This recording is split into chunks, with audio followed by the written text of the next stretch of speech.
Me presento.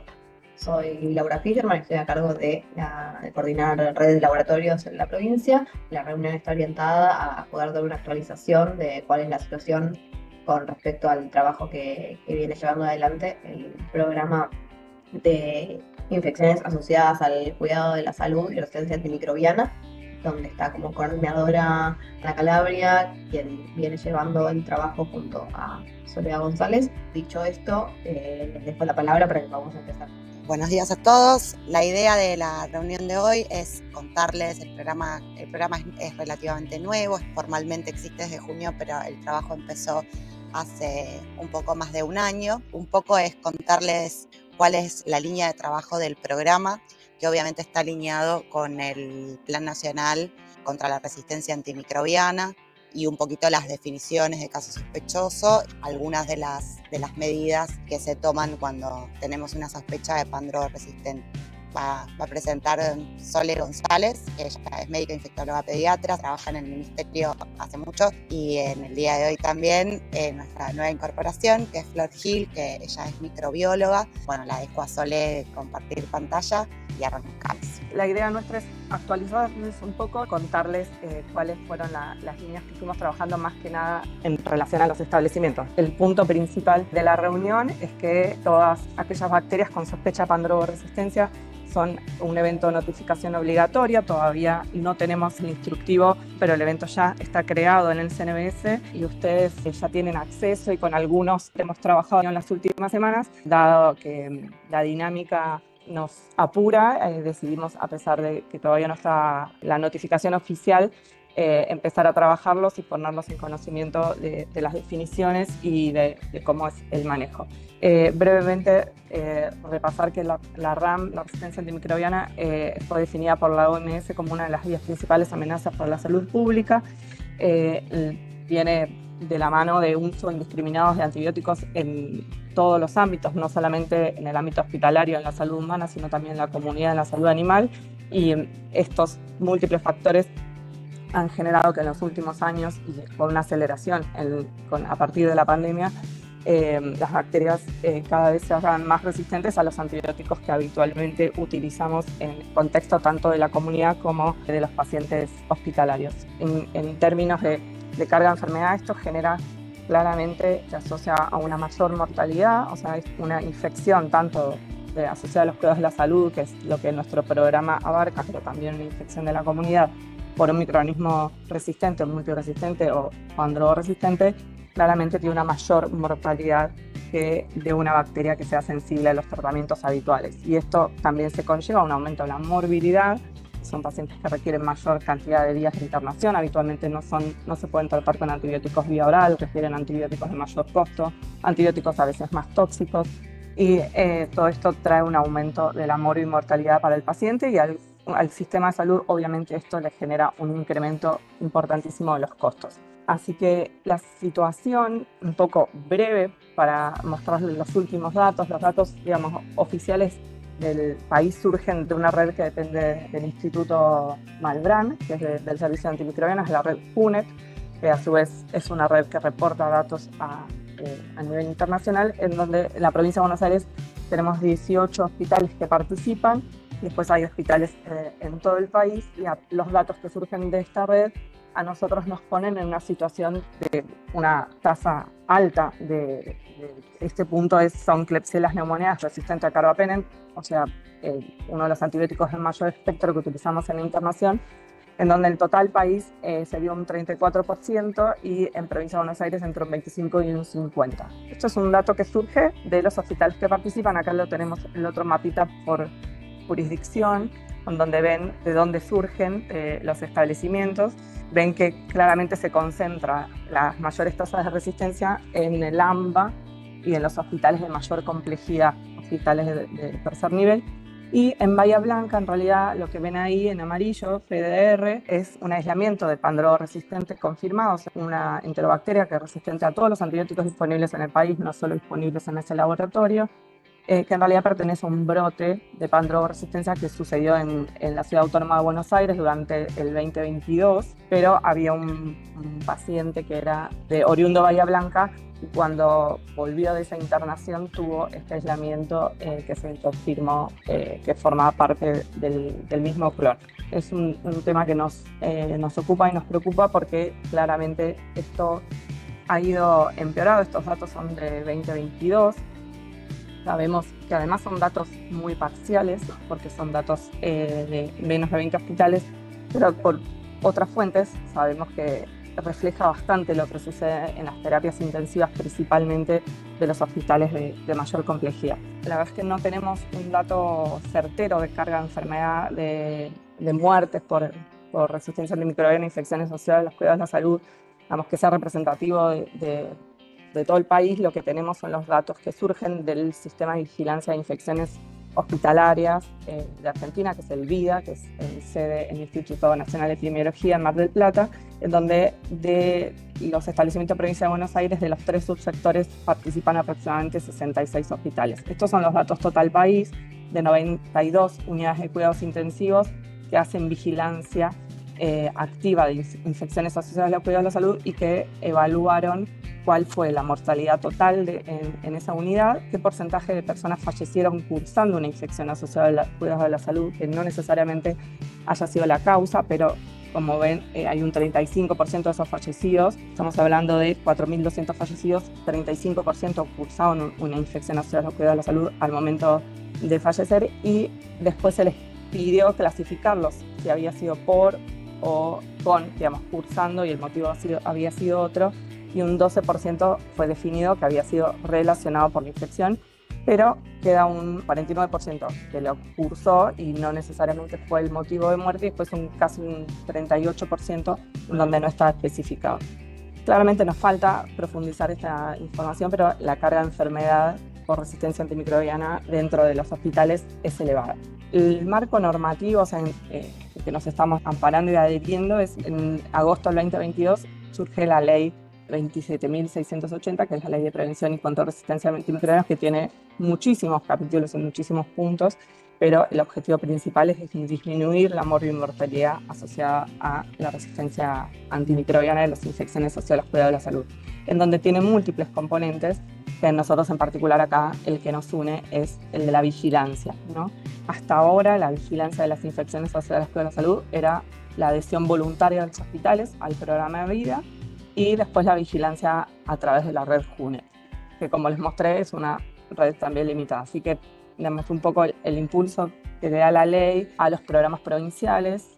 Se crean múltiples programas, el de Provincia de Buenos Aires en junio de 2023, pero se crean múltiples programas a nivel de todo el país, y se incorporan también, nos incorporamos como jurisdicción a la Comisión Nacional de Resistencia Antimicrobiana, que es la CONACRA.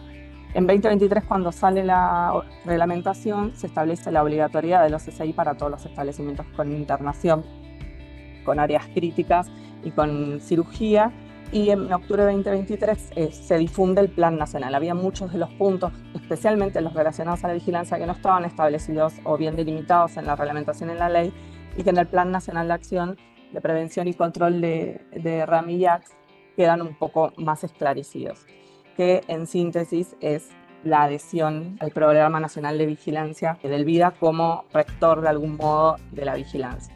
Brevemente les puse los 4 componentes y contarles qué hicimos más que nada en los puntos que tienen que ver con los establecimientos. El componente 1 es mejorar el conocimiento de la RAM, y en esto, bueno, hemos trabajado en distintas capacitaciones. Nosotros trabajamos en la provincia de Buenos Aires con el curso de Enfermería contra Infecciones, con el curso de Higiene, y se hicieron las jornadas en la Universidad Nacional de La Plata. Y lo que promueve el Plan Nacional es un cupo de personas que dan el curso de vida, que en provincia de Buenos Aires hubo también un cupo de hospitales que lo realizaron.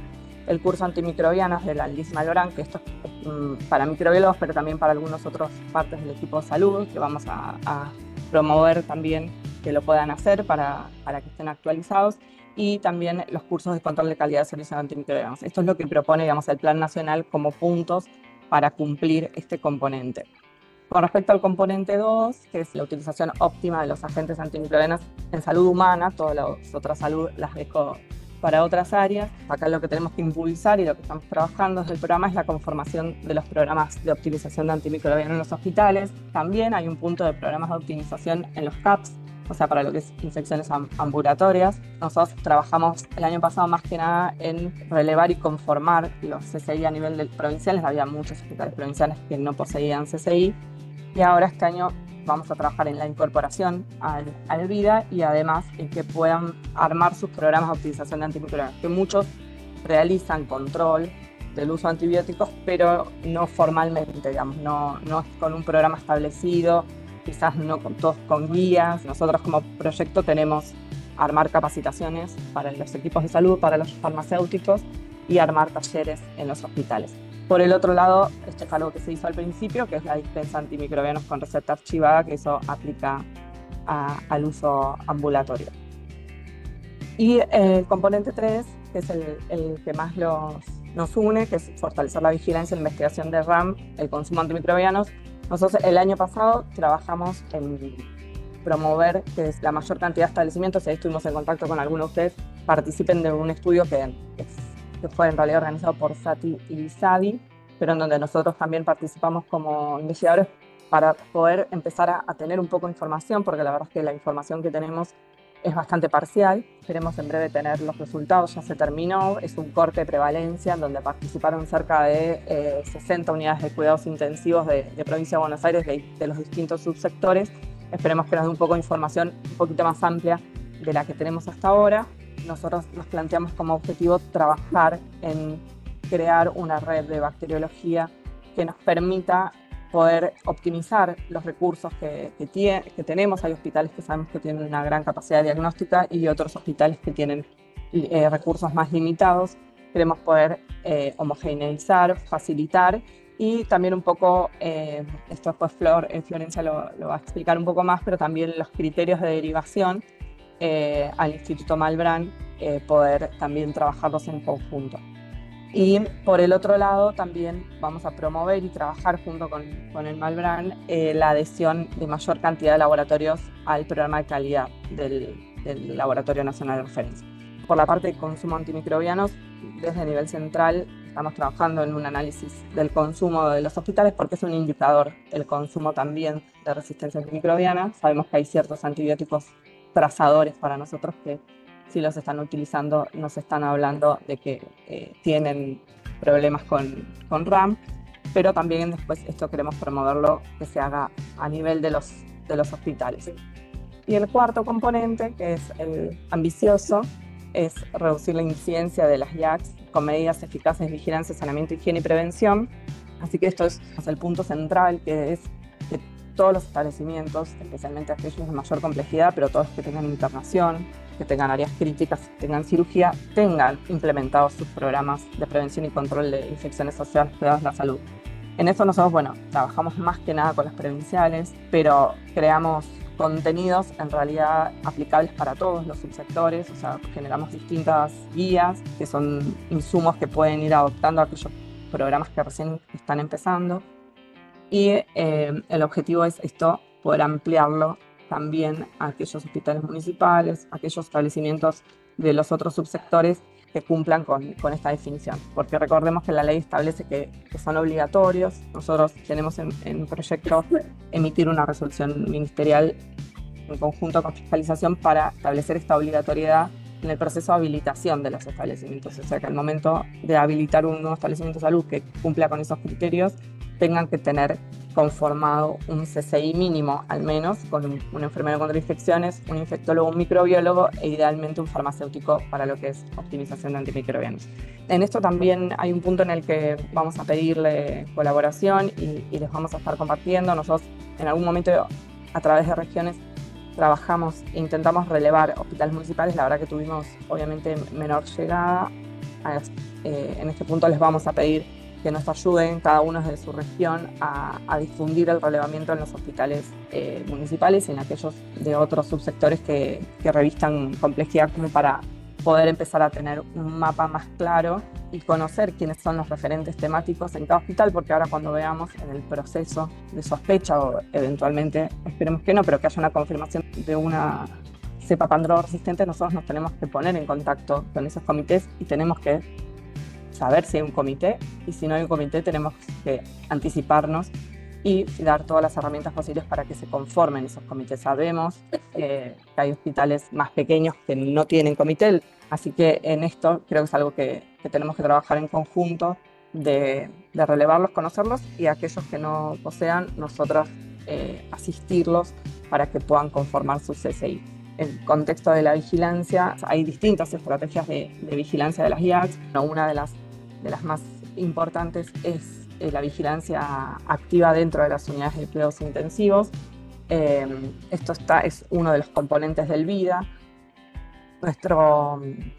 El proyecto es poder incrementar la cantidad de establecimientos adheridos al programa nacional. En esto hay una parte ya de un convenio firmado. Estamos trabajando en avanzar el convenio específico con Provincia de Buenos Aires y el VIDA, pero de todos modos nosotros estimulamos, incluso hoy se abrió la inscripción a que se sumen nuevos establecimientos, así que eso también lo vamos a difundir. Es un proceso de capacitación y de presentación de distintos requisitos que pide el programa. Nuestro objetivo principal es lograr englobar la mayor cantidad de establecimientos bajo el programa nacional, porque nosotros también como jurisdicción nos sumamos.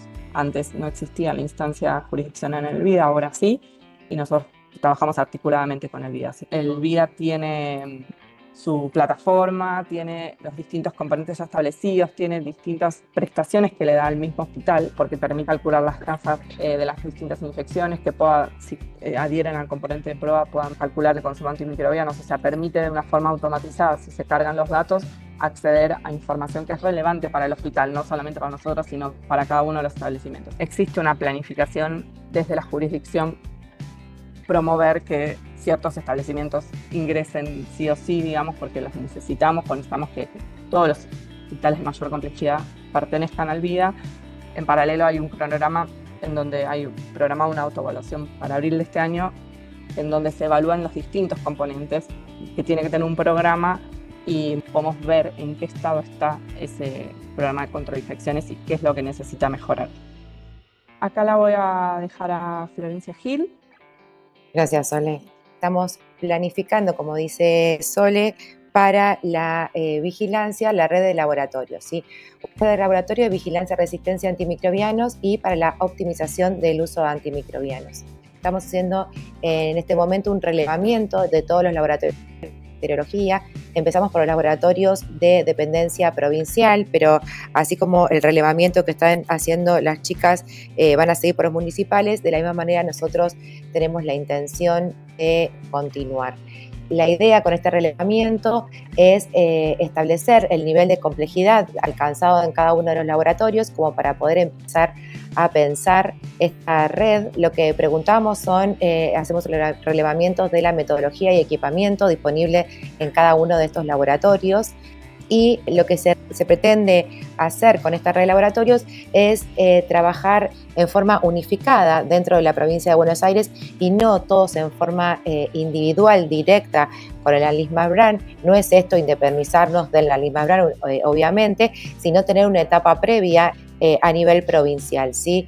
Con la generación de consensos, se puede generar a nivel junto con todos los establecimientos que conformen esta red, quizás, o los laboratorios centinelas, especificar criterios de derivación de muestras. Hoy en día están bien especificados para el Anlis-Marbrán, pero quizás algunos tienen derivación de muestras que tienen por ahí interés epidemiológico a nivel nacional, ¿sí? Pero quizás hay otros intereses, quizás asistenciales o epidemiológicos a nivel provincial que puedan resolverse en una primera instancia local.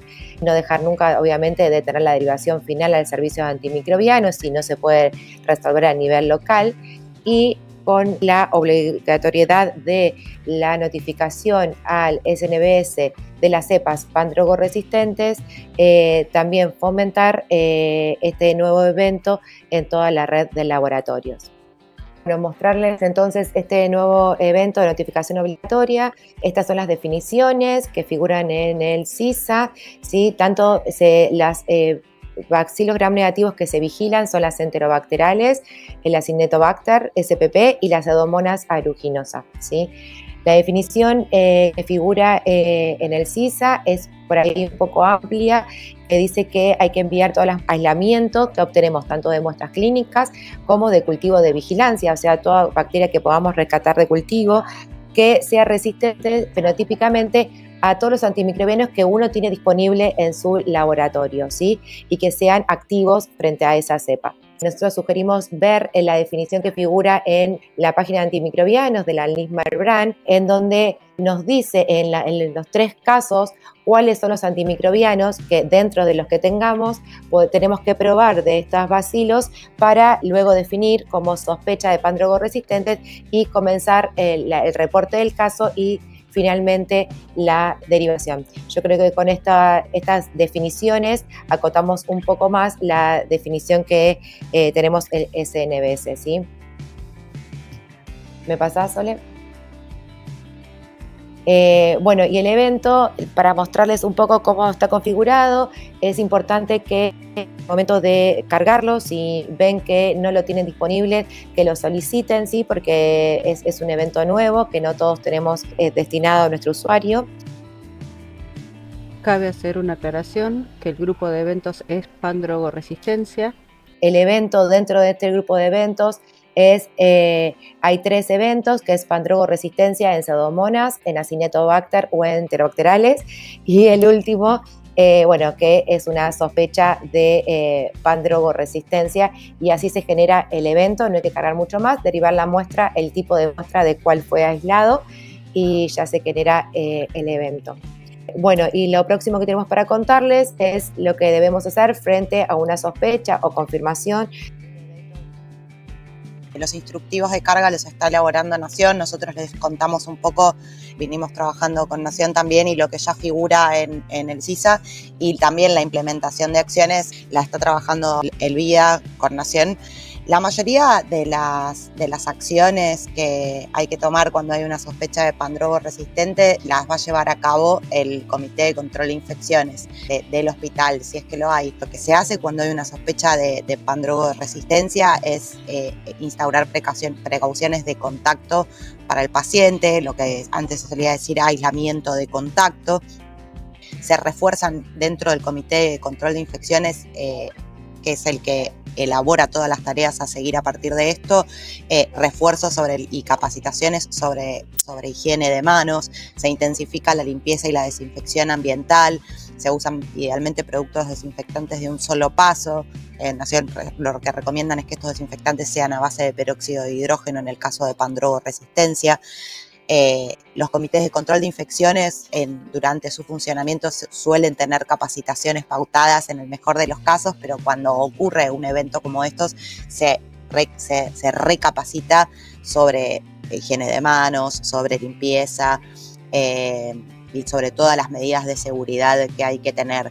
Se tiene que notificar al paciente, a los familiares, qué es el aislamiento y qué significa. No es lo mismo que el paciente tenga una infección a que esté colonizado, se tiene que trabajar mucho con el paciente, cuáles son las expectativas que tenemos desde el centro de salud de cómo se van a cumplir las medidas de aislamiento y de prevención y que durante las visitas eso tiene que estar supervisado. Todo esto se elabora mediante protocolos escritos mediante toda la acción del programa y del Comité de Control de Infecciones.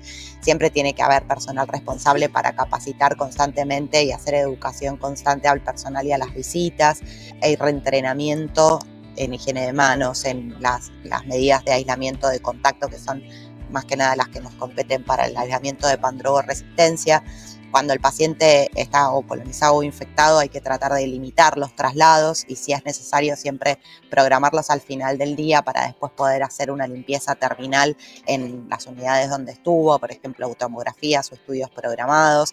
Se tiene que evitar que el paciente, si deambula, que deambule libremente por todo el hospital.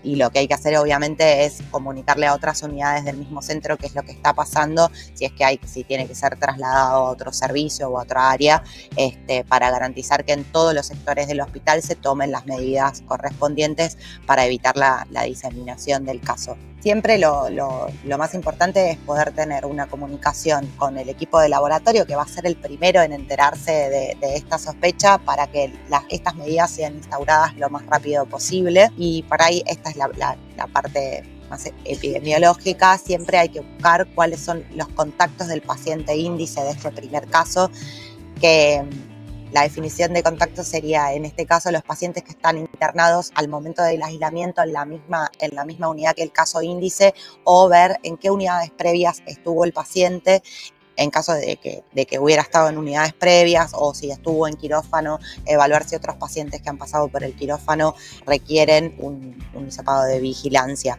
Toda esa información también la hace el Comité de Control de Infecciones. Si se hace tamizaje de los contactos, ese tamizaje de los contactos se hace si se confirma.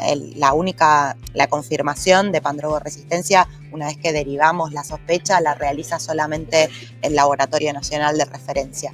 Si se confirma la pandrogoresistencia, hay que hacer tamizaje en todos los contactos que identificamos desde el inicio, y obviamente poner en conocimiento al programa, que seríamos nosotros, para poder consensuar las medidas de control y evaluar en base a la situación en particular si se requiere realizar hisopados ambientales o no, y poder trabajar a nivel jurisdiccional con el Comité de Control de Infecciones para contener el caso. Muchas medidas que se toman dependen muchísimo de la circunstancia, de la particularidad del establecimiento y del caso. En estas acciones que uno piensa también ante la sospecha, contarles un poco cómo trabaja el Comité de Control de Infecciones en el caso de gérmenes multiresistentes.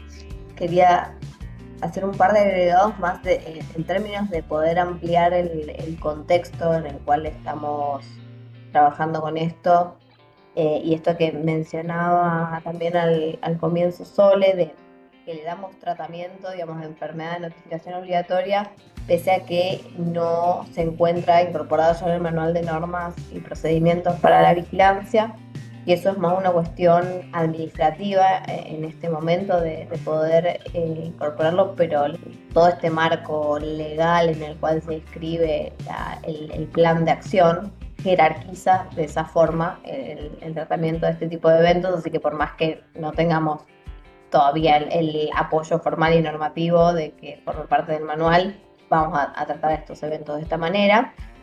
Otro tema con respecto a lo que presentaba Flor hace un rato, digamos, el menú de antibióticos que deberían ser probados para sospechar efectivamente una pandrogoresistencia. La definición de caso sospechoso de pandrogo en realidad es bastante amplia, porque dice que se sospecha cuando en el laboratorio se han agotado los antibióticos disponibles. Ese menú de antibióticos también es variable según el laboratorio, y a veces es bastante más acotado que eso que está descrito en la página de antimicrobianos de Malorán. Entonces, por lo menos provisoriamente, mientras empezamos a instalar esta vigilancia, estamos tratando también de generar un punto intermedio, y más que nada un circuito de comunicación cuando está la duda de si se probaron o no se probaron suficientes antibióticos como para pensar que hay una pandrogoresistencia. Empezar a trabajar juntos y empezar nosotros también a avisarles y a coordinar con ustedes, quizás nos va a fortalecer a todos, ¿no? Trabajar en conjunto, tanto, digamos, desde el Ministerio de la Región y en los hospitales. Estar juntos me parece que es algo que va a ser productivo. Porque necesitamos construir este trabajo conjunto, porque necesitamos trabajar este tema muy fuertemente en vigilancia epidemiológica, con la misma intensidad con que trabajamos otros temas dentro de vigilancia, como son las respiratorias y las arbovirosis. Tienen la misma relevancia para la salud pública, en distinto aspecto, pero tiene que ser nuestra prioridad, porque realmente es el desafío sanitario que se viene, y para eso construir esta red, incorporarlo tradicionalmente dentro de nuestra línea de trabajo, estar involucrados en los diferentes aspectos que requieren una adecuada atención, con mucho componente de gestión, es el camino que empezamos a transitar ahora, que antes no lo podíamos hacer tan estructuralmente porque no existía un programa, porque apenas estábamos de alguna forma armando los equipos, pero bueno, recién ahora podemos continuar allanando ese camino, así que vamos a trabajar en mandarles toda esa información y obviamente estamos disponibles. Muchas gracias por el tiempo, se extendió un montón, pero muchísimas gracias por el interés y por estar.